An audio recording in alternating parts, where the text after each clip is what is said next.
J'ai pris en fait mon dernier travail de tout un été. Il y a eu le Covid qui est passé par là. Il y a eu beaucoup de problèmes chez les artistes, beaucoup de problèmes chez les galeristes. Et en fait, il y a eu beaucoup d'introspection qui a pu se faire pendant cette période. Et en fait, tout ce que vous pouvez voir ici, c'est un petit peu comme peut-être un rébut. Je pense que quand on peint, on ne doit pas connaître l'issue de sa peinture. Ça, c'est mon point de vue personnel.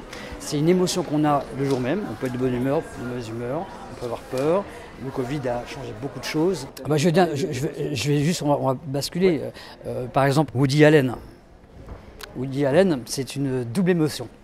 Double émotion, parce qu'en fait, son travail est remarquable au point de vue professionnel. Ses films sont magnifiques.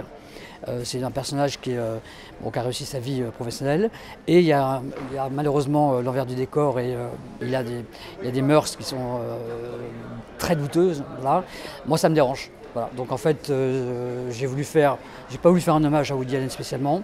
J'ai voulu, vous voyez, il y a du noir. J'ai mis un point d'interrogation. Voilà, j'ai mis un ensemble vide parce que les deux forces, le succès et sur le côté noir, voilà. I have a lot of neurotic habits, excusez-moi pour l'anglais, mais en fait c'est quelqu'un qui est très névrosé. Il a peur des insectes, il a peur de la mort, comme beaucoup, mais en fait il est très perturbé. Voilà. D'où le succès de ces films. La vraie peinture pour moi c'est une introspection. Donc je passe beaucoup de temps à lire ou à m'informer, à voir ce qui se passe en politique aujourd'hui, tout ce qui nourrit chaque journée. Voilà. Ensuite, la toile est blanche.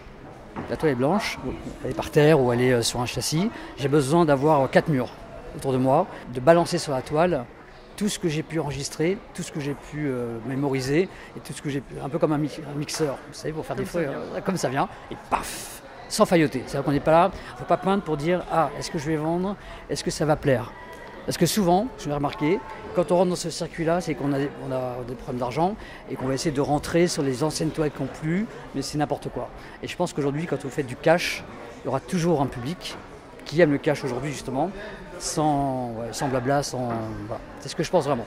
Et là, de découvrir en direct les gens qui vont aimer et les gens qui ne vont pas aimer, qui vont même détester, c'est en fait un vrai rapport avec le public. Et moi, j'ai eu un premier rapport qui a été fort, c'est que je suis venu ici, j'ai oublié ma caisse à outils pour accrocher les toiles. J'ai eu 2 peintres, 2 artistes qui sont venus, qui ont tout installé à ma place. Bon, je vais vous faire une bouteille de vin, comme vous avez vu à chacun. Mais voilà, j'étais un peu pas paniqué, mais j'étais en retard, je viens de Paris, et ils ont été... Voilà, je redécouvre un petit peu le rapport humain avec ce qu'on nous dit à la télé, tout est pessimiste et autres. Là, il y a une chaleur. Voilà.